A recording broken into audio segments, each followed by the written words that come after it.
Welcome to Civil Engineering Department.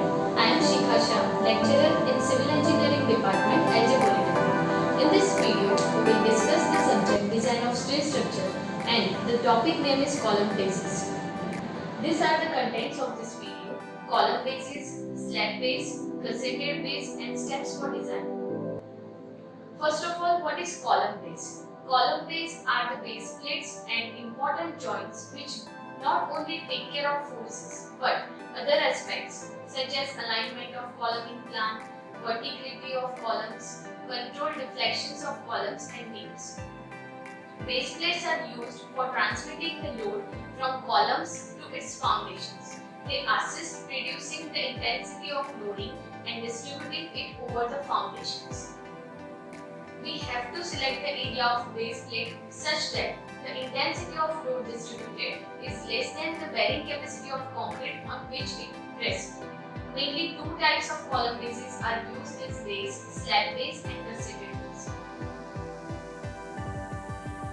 Now slab base. In this figure, I have shown the slab base foundation drawing having plan and section detailing. In this type of base, steel plate of sufficient thickness is placed below the steel column. The column is connected to the base plate using fillet weld all around the column section. A concrete block is provided below the base plate to transfer the load from column to the ground. The slab base foundation is provided for columns subjected to axial load only. To connect the base plate to the foundation, concrete 20 mm diameter and 300 mm long anchor bolts are provided. Now, gusseted base. Here I have shown the figure of gusseted base foundation when the load on column is heavy or when the column is subjected to axial load and moment, gusseted base is provided. It consists of base plate, gusset plate, connecting angles and web plate angles. Due to gusset plates, the bearing area of base plate gets increased. So the thickness of the base plate will be less than the thickness of slab base foundation for same axial load. Now, steps for design. Step 1 is to calculate the basic values or basic calculations. Assume a suitable grade of concrete and based on the characteristic strength of concrete, the bearing strength of concrete can be calculated by 0.45 into FCD. The area required for base plate is computed by area of plate is equal to PU divided by bearing strength of concrete, where the PU is factored load on column. Step 2 is to calculate the size of plate. The size of plate is calculated from area of plate. The gusset plate should not be less than 16 mm in thickness for bolted base plate.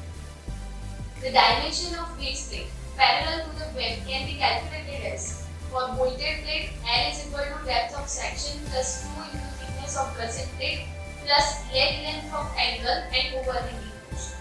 For welded plate, length is equal to depth of section D plus 2 into thickness of gusset plate plus overhang. Which D is calculated by the equation area of plate divided by total length.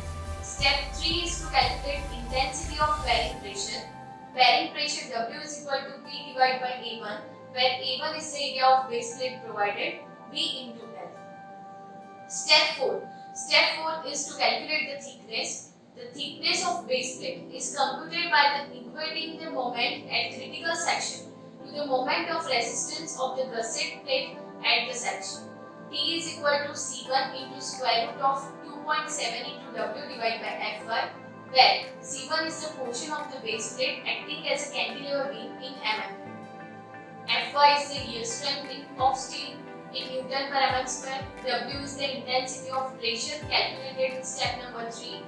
Now, step number 5 is to calculate number of bolts. In case of bolted connections, increase the number of bolts provided than required.